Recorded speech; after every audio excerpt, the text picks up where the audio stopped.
What's up, guys? Welcome to your Tuesday warm-up. It's not a mom by 6 minutes, it's actually an E-mom by 6 minutes, but the E got erased. Minute 1, though, we have 30 seconds of a cardio sprint into max tuck-ups. After that minute, we're going to minute 2, 3 inchworms, no push-up on those inchworms, all right? So just getting a little hamstring stretch and a shoulder worm there. Then we go into max scat push-ups after that 3rd rep.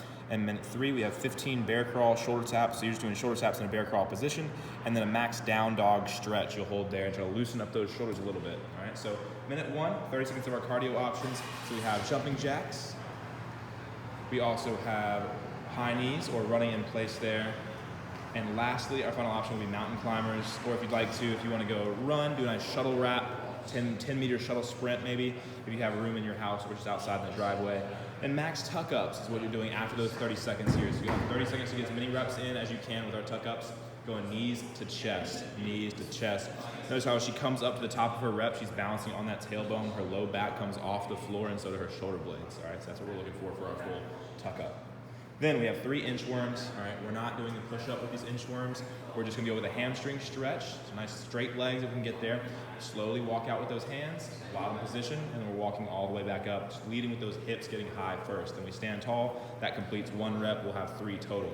She's gonna walk back down. Imagine this is her 3rd rep. She's going down, she's doing scat push-ups here at the bottom of her 3rd rep for the remaining time.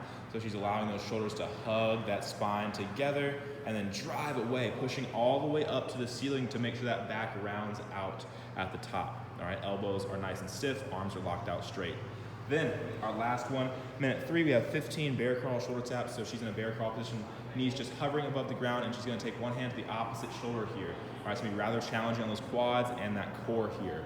All right, so try and put all that weight into our hips and our legs here so we can be a little bit more fluid with those shoulder taps. 15 reps each side, and then a max down dog stretch. So pausing basically at the midpoint of our inchworm here, and we're driving that head through our shoulders and having our heels try to connect to the ground, so we feel maybe an ankle, hamstring, and shoulder stretch all in one.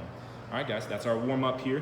We're gonna go into our first portion. All right, this is a ab practice or a core practice warm up for our Metcon here. So we're looking at practicing good controlled quality movements. We're going 4 sets for quality, so this will be about 7 to 8 minutes on a total timer.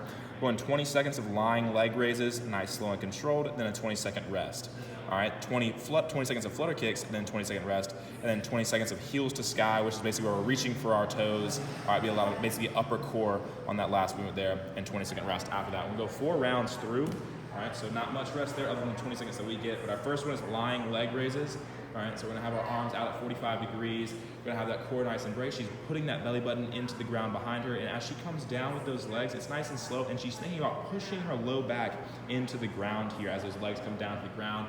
The feet will hover just above the ground, and she's driving them right back up. We're going 20 seconds like this, all right? So we're looking at maybe 5 reps here throughout this time, probably about 4 seconds a rep, nice and slow on the way down is what we're looking for, fast on the way back up. Key here is make sure that low back stays into the floor, all right? Once that low back comes off the ground, we start putting a lot of pressure into that spine and that back, and we don't want that. So keep that core engaged throughout our leg raises here.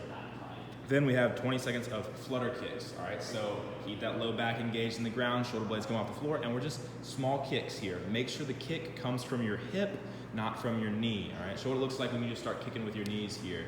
All right, that is not what we want to see, all right? Your core is not very engaged here. Knees are starting to tuck in. We want long legs and stiff legs, long legs and stiff legs.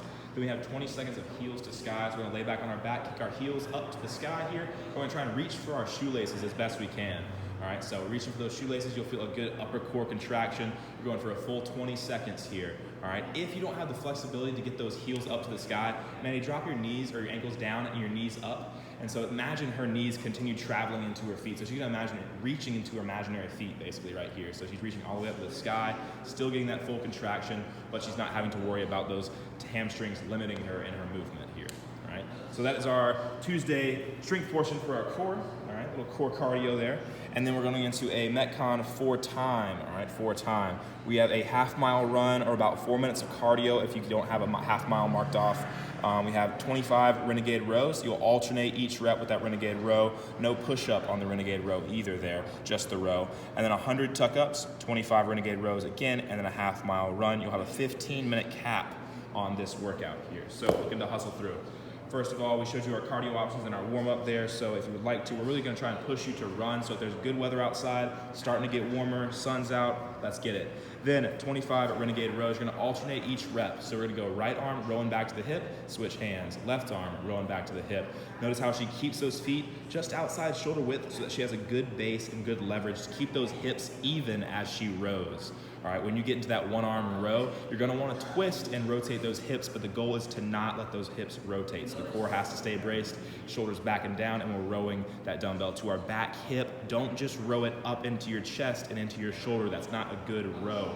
We want that dumbbell to be pulled back and down into our pocket rather than into our shoulder, all right? After our 25 Renegade rows, you're into 100 tuck-ups, which we showed you our tuck-ups in the warm-up, but we'll show you again real quick just to make sure that we're on the same page with these. Hands out by our side, and we're bringing that chest to our knee, like a baby V up here, all right? We're going 100 reps, break it into sets if you need to, and these last two movements are just repetitious, 25 Renegade rows, and then a half-mile run again, all right? Mirrored on the way down. You guys get after it, have a good day.